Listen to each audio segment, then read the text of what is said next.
नमस्कार, 24 prime news बड़ी खबरों में आप सभी का स्वागत है। मैं हूं प्रकाश। आइए सबसे पहले नजर डालते हैं हेडलाइंस पर।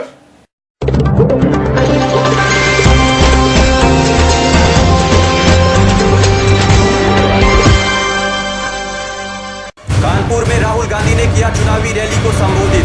छत्तीसगढ़ के धमतरी में नरेंद्र मोदी ने की चुनावी रैली और अबू आसिम आजमी ने दिया विवादित बयान। अब समाचार विस्तार से।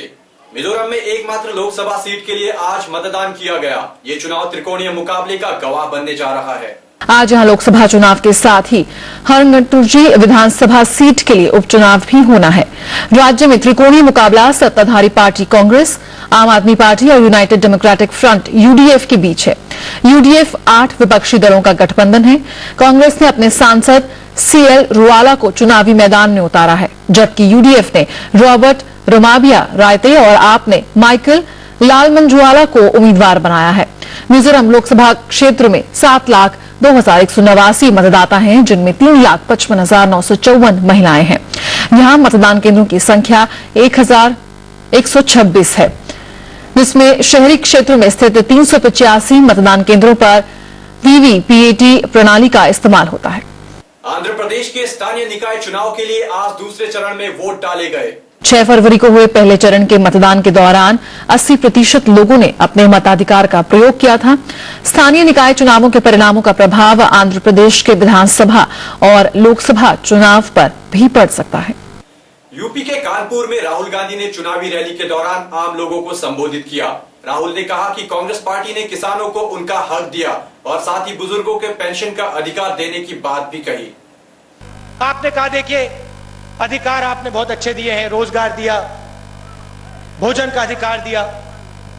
ये जो बहनें आई हैं, इन्होंने हमें कहा कि देखिए पहले बच्चे भूखे सोते थे, अब पूरे हिंदुस्तान में बच्चों को भोजन मिलता है। अच्छा, उत्तर प्रदेश में लागू नहीं किया। समाजवादी की सरकार ने कहा है कि भैया चुनाव के बाद करेंगे, नहीं तो कांग्रेस पार्टी को फायदा हो जाएगा। यहां पे वो ठीक है, हो जाएगा, बाद में हो जाएगा, चुनाव के बाद में हो जाएगा। हमने अपना काम कर दिया है। तो आपके पास आए, आपने कहा देखिए 2 अधिकार 3 अधिकार और दीजिए। हमने कहा भाई क्या है?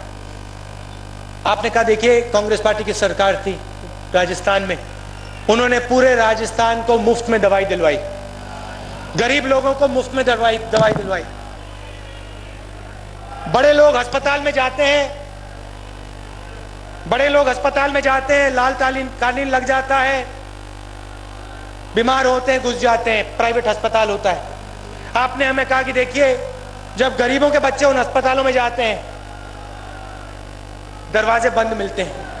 आपने कहा कि स्वास्थ्य का अधिकार आप हमें दीजिए, मुफ्त में हर हिंदुस्तान के गरीब को आप दवाई दीजिए। हम ये काम करने वाले हैं आपके लिए, मुफ्त में हम दवाई देंगे।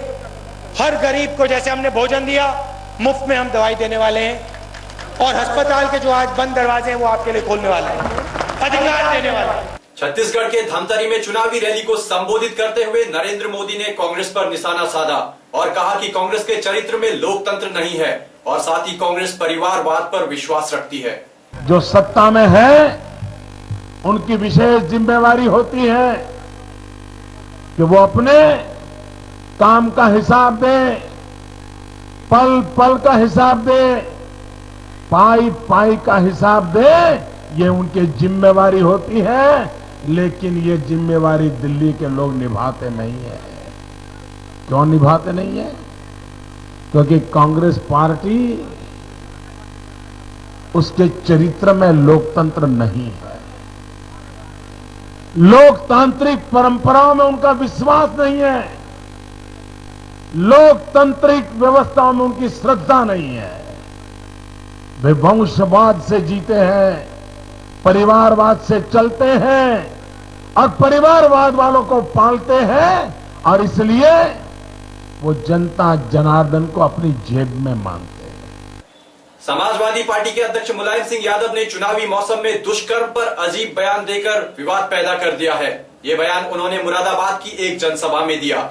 इस बयान पर विभिन्न दलों और सामाजिक कार्यकर्ताओं ने तीखी प्रतिक्रिया व्यक्त की है। में फांसी दी जाएगी? 3 लड़के हैं, गलती हो जाती है, तो 300 भी फांसी दे दी बम्बई। अब सोचिए आप, ऐसे कानूनों को बदलने की कोशिश की जाएगी तो उपयोग करने वालों को सजा देंगे और झूठ रिपोर्ट करने वालों को भी सजा का प्रावधान किया जाए। The view of Shri Mulayam Singh Yadav is absolutely abhorrent and shocking.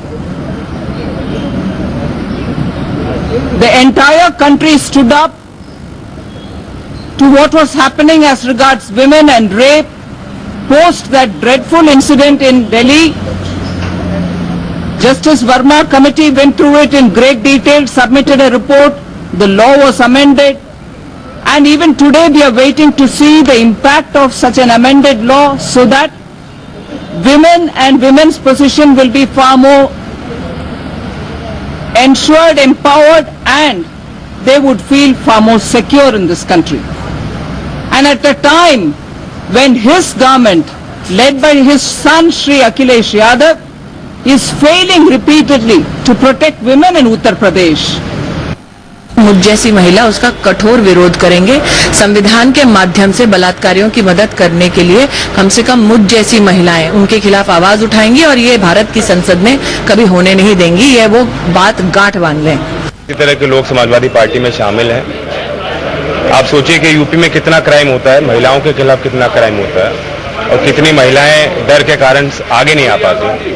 और इनकी पार्टी की रणनीति और मैनिफेस्टो में यह है कि हम फर्जी केसों को नहीं होने देंगे।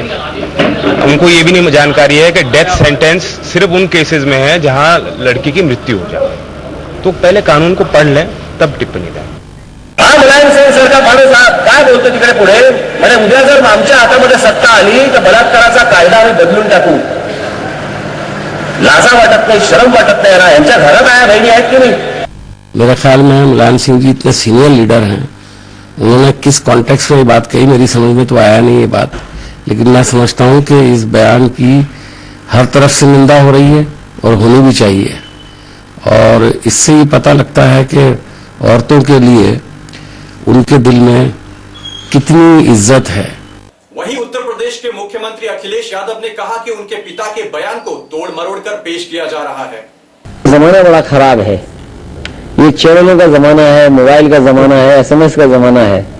कौन सी बात किस रूप में कही जाए और कितनी दिखाई जाए। जो गंभीर घटनाएं हैं और गंभीर मामले हैं और जो संवेदनशील मामले हैं उन पर जनता ही नहीं, मैं समझता हूं पूरा देश या तमाम लोग चाहते हैं कि कार्रवाई कड़ी हो। लेकिन किस तरीके से बयान आया है या किस रूप में कहा गया, ये अभी कह पाना मुश्किल है। समाजवादी पार्टी के नेता अबू आसिम आजमी ने लिव इन रिलेशनशिप के ऊपर विवादित बयान दिया। पूरे परिवार वालों की तरफ से कहना चाहता हूं कि आपकी बहनों या मेरी बहनों, कोई व्यक्ति ये बात पसंद नहीं करेगा कि उसकी बहन, उसकी बेटी, उसके परिवार की कोई लड़की किसी और आदमी के साथ जाकर के फ्री होकर के उसके साथ रहे, सब कुछ करे जो पति और पत्नी के बीच में होता है। ये अलाउ नहीं, और इस्लाम में अलाउ नहीं। इस्लाम में दोनों को सजा मिलती है। अगर कोई लड़की अपनी मर्जी से या जबरदस्ती किसी के साथ जाती है तो इस्लाम में दोनों को सजा दी जाती है। मैंने रिलीजन की बात की है। लेकिन उनके इस बयान का बेटे फरहान आजमी और बहू आयशा टाकिया ने बहिष्कार किया है। इस बयान का उनकी बहू अभिनेत्री आयशा टाकिया ने विरोध किया। उनके बयान के बाद आलोचनाएं लगातार बढ़ती जा रही थी। आयशा टाकिया ने हालांकि ट्वीट कर कहा कि वो उनके पति यानी कि अबू आजमी के बेटे फरहान आजमी उनके बयान का बहिष्कार करते हैं। आजमी ने लिव इन पर कहा था कि अगर कोई महिला किसी पुरुष से अपनी मर्जी से रहती है तो वो भी फांसी की सजा का हकदार है।